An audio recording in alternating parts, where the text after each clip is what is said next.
All right, moving right along. Our next category is for enrollment and retention strategies. I was looking over my notes for the review committee, and we had 3 submissions in this category. And I was looking back. The first comment I had was like, wow, this one's really awesome. The second one, oh my gosh, this one's really great too. Third one, oh gosh, how am I going to decide which one of these 3 will be the winner? Because they were all really, really strong submissions. So I think that highlights the work that we're doing across the system in this category. I'm sure there's a lot more happening that wasn't submitted, but we do want to highlight the one that was chosen today, and that's from the team down at Bluegrass, and that's represented by Christopher Ledford, Aaron Gay, and Adam Blevins, and the work that they're doing with Starfish. So turn it over to you.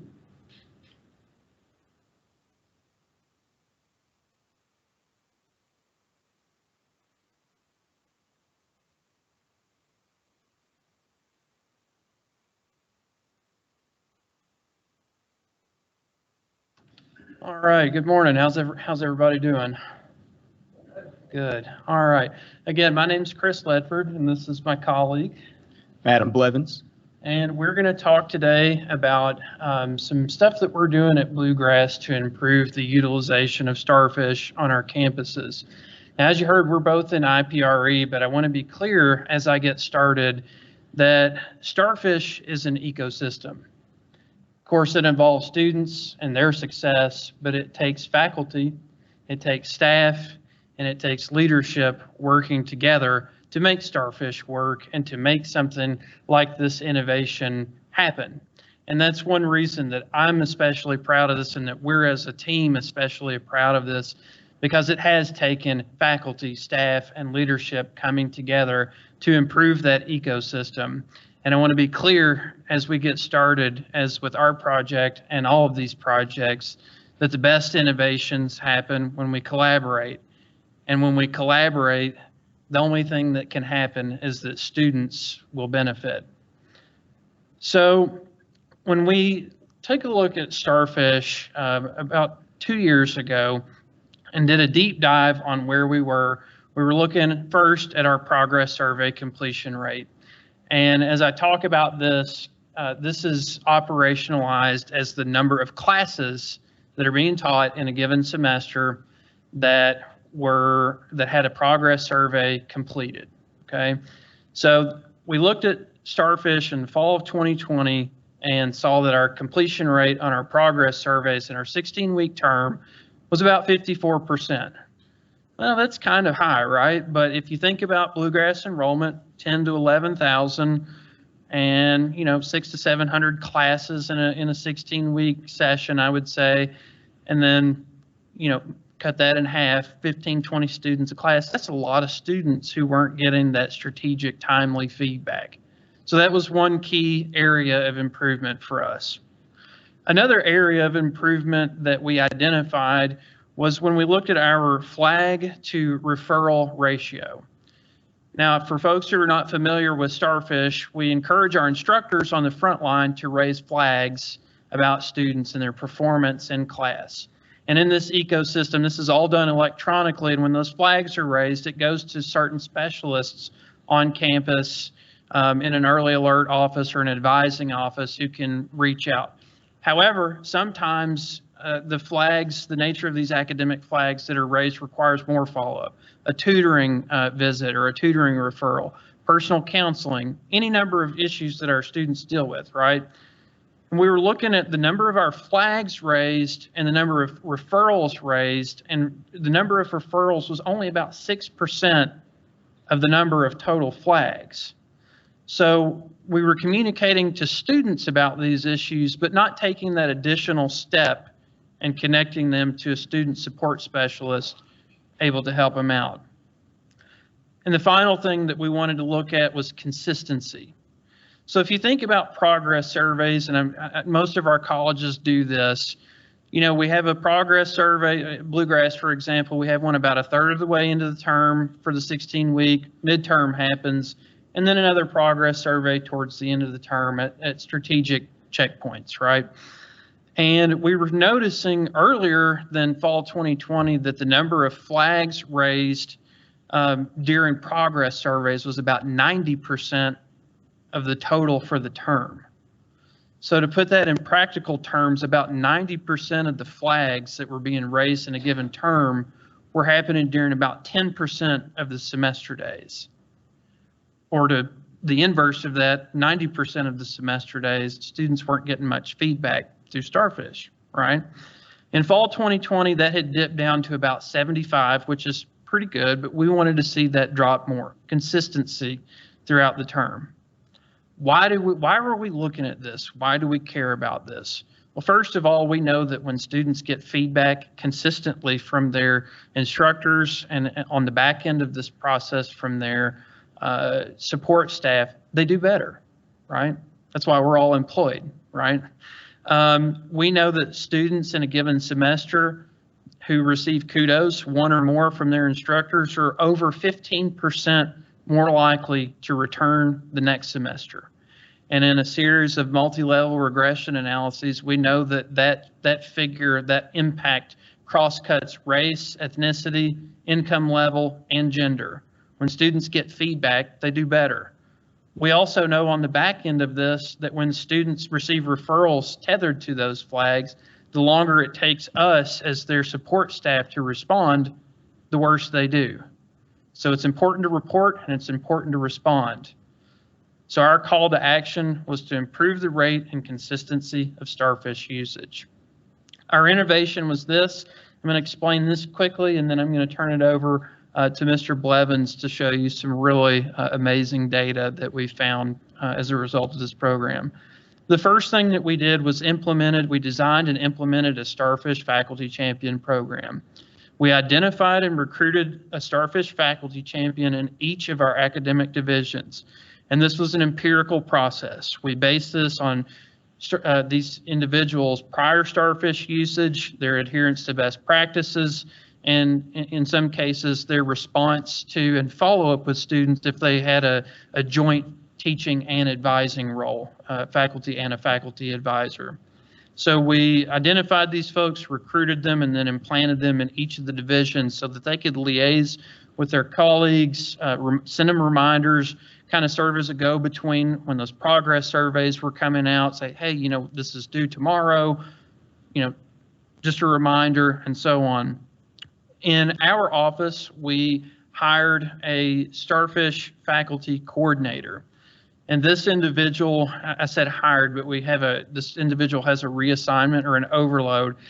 This person works with IPRE and the early alert team to facilitate reminders, scheduling, reporting, and accountability for those folks when they're not completing progress surveys, not completing timely outreach. And what really makes that process work is that this individual is an assistant dean. They are from the faculty background. And so they know Starfish and they know the faculty side of this process as well. So they're kind of a cross-trained expert, right? Finally, the goals with all of this to increase accountability and equity, to make sure that everybody is getting timely feedback, that courses, surveys are being completed across the board, because ultimately we don't want to see some students getting a lot of feedback and some students getting no feedback, right? That's an equity issue. So we want it to be consistent and increase our communication. Again, we collaborated with our college leadership, and one critical thing about this alongside the faculty champion program is we made Starfish reporting part of the PPE process. To quote my supervisor, Mr. Aaron Gay, we put our money where our mouth is and made this part of our strategic PPEs. Finally, we wanted to produce recurring reports on Starfish impact on survey completion, and we keep track of high-risk students who are receiving multiple flags, and specifically those who are receiving in danger of failing and recommended drop flags, so that we can push that information to assistant deans and deans so they can filter it to advisors and frontline employees as quickly as possible. All right, so that's kind of an overview of the program and all that we worked on, and now I'm going to turn it over to Adam to share some pretty incredible data. Adam? Thank you, Chris. So the work that we've done here, I'll preface all of the data I'm going to show you today. Most of this, the blue bars, can be taken as somewhat of a pre-assessment of where we were, as Chris was just discussing with you. The orange bars show you more of where we are, what has come of our efforts, what's come of the BCTC Faculty Champions Program, and where we've really made some strides. So the first thing I'm going to show you here is actually from our progress survey. So as Chris said, these are surveys. These are released at strategic points throughout all of our sessions. So that's 8-week sections, 12-week, and 16-week. So they're really put in at really critical intervention points so that students can get feedback that they need to continue to be successful at the college. What we see here is that between fall 2020 and fall 2021, there was about a 25% increase in the number of progress surveys completed. That is a huge, huge jump from where we were at 54%. Now we're up to 79. It was a little bit more muted, but we still saw some great improvement in the spring. So for spring 2021 to 2022, we saw about a 6% increase, as you can see there. A lot of that was a little more measured because we had some inclement weather that interrupted our calendar and our processes a little bit, but we still see great improvement in the spring term as well. So we're still moving in the right direction. Next up, we're going to look at the referral to flag ratio. As Chris said, we have a lot of flag items, but what we really want to see is more referrals as students are getting directly connected to the resources at the college that can help them. We see really great growth here as well. At about a 16.6 increase, our students are getting directly connected to the resources that they need at our college as a result of our work as a college. Next, we're going to look at the percentage of flags that are raised during progress surveys. As Chris indicated, we really want to see a more consistent trend here to be sure that students are getting help and getting the interaction that they need all semester long and not just kind of backloaded at these really critical points.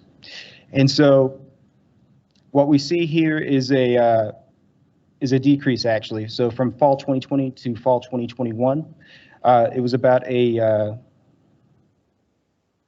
6.4% decrease there.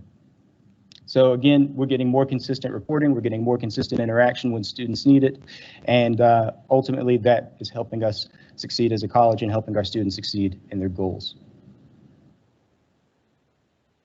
So this is really the big picture here. So we're looking at all of the tracking items in Starfish. That includes the flags that are raised for academic concerns and things of that nature. We have kudos that we use to support students, give them encouragement to continue doing well in their courses. And then referrals, of course, those direct connections to the resources at the college. And across the board, we see amazing growth in all of these items. We've almost doubled between fall, looking at the fall terms, we've almost doubled from fall 2020 to fall 2021, the number of flags and kudos that we have, and almost 10 times as many referrals, about a little more than 10 times the number of referrals that we have for our students getting connected. And we see that trend continue in the spring as well, with consistent growth across the board for all of our important tracking items. So we can see here that we are making a difference in how we reach out to students and how we serve them. So I'll hand it back to my colleague, Chris, walk you through a little bit of a summary. All right, just to summarize, this Faculty Champions Initiative and all of the kind of secondary initiatives that we've tethered to it, making this part of our PPE process, increasing our reporting, and increasing the support and the training for our faculty and staff around this Faculty Champion program has undoubtedly influenced starfish utilization and best practices at BCTC. Just to recap some of the things that Adam just went over in terms of our utilization, again, looking at academic year 2021 to 21-22, we've seen a 129.2% increase in flags in starfish this academic year, year to date as of yesterday, 127.7% increase in kudos, and this is not a typo, but a 584.8% or almost 10 factor increase in the number of referrals. So instructors are taking that extra step. They're flagging students, they're letting them know, and they're taking that extra step and contacting and connecting them to specialists to help them out.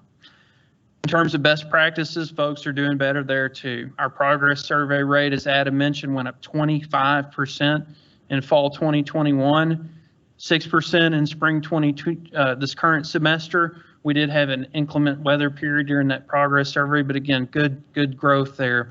To put that 25% in practical terms, that's about 270 classes. And then you multiply that by about, what's 15 to 20 student average per class. That's a lot of students being served who previously were not. That referral percentage, as Adam mentioned, went up as a percentage of total flags, went up 16.6%. So a lot more referrals to connect those flags to somebody who can help that student. Very good work. Finally, the percentage of all semester flags during a progress survey that were occurring during progress surveys, or in other words, not beyond progress surveys, is down to 6.4%, or went down 6.4%. That means that folks are doing more things consistently throughout the term, not just in the progress survey window. All right, Adam, wrap us up. All right. So I've already heard this word here today, collaboration. It is absolutely key, not only to our success as a college at BCTC, but to our success collectively under KCTCS. That's the reason we're all here today, is that good things happen when we work together. Good things happen when we compile our knowledge, we work with each other, and we're determined to serve our students and our communities. And this is a great representation of that at this conference. The starfish, the work that we've been doing there, what we just presented, and I'm sure what everyone is going to be presenting on today, are great examples of what happens when we can work together. So that will conclude us. Keep up the great work. Thank you for having us. Any questions?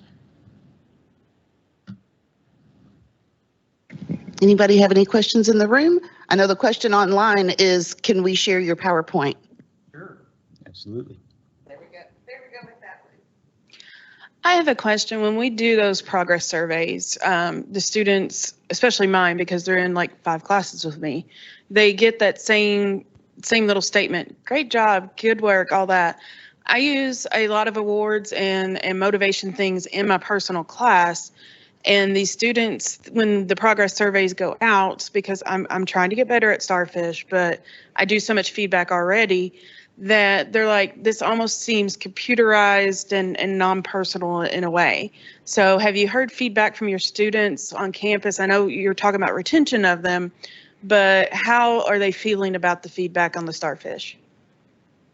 I think 2 things. One, you can make the personal note on there, and I know folks are really using that. Just as a brief anecdote, we've seen stuff on the KCTCS app and on Facebook, I think it was, where students have posted like how much they appreciated the kudos that they were getting from their classes. The other thing, so that there's a comment where you can kind of customize what they see in a kudo or a flag.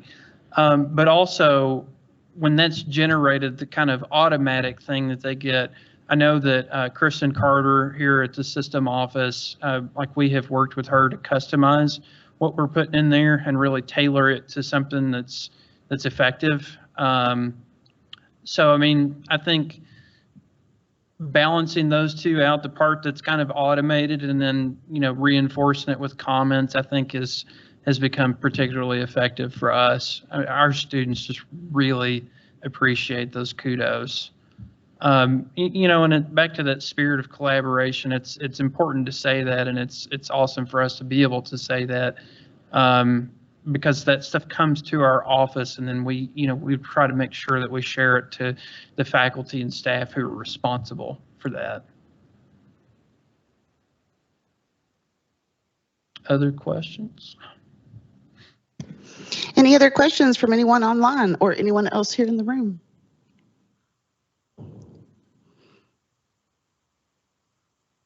Right, if you have a question, go ahead and pop it in the chat, or if you'd like to turn on your mic, that's fine.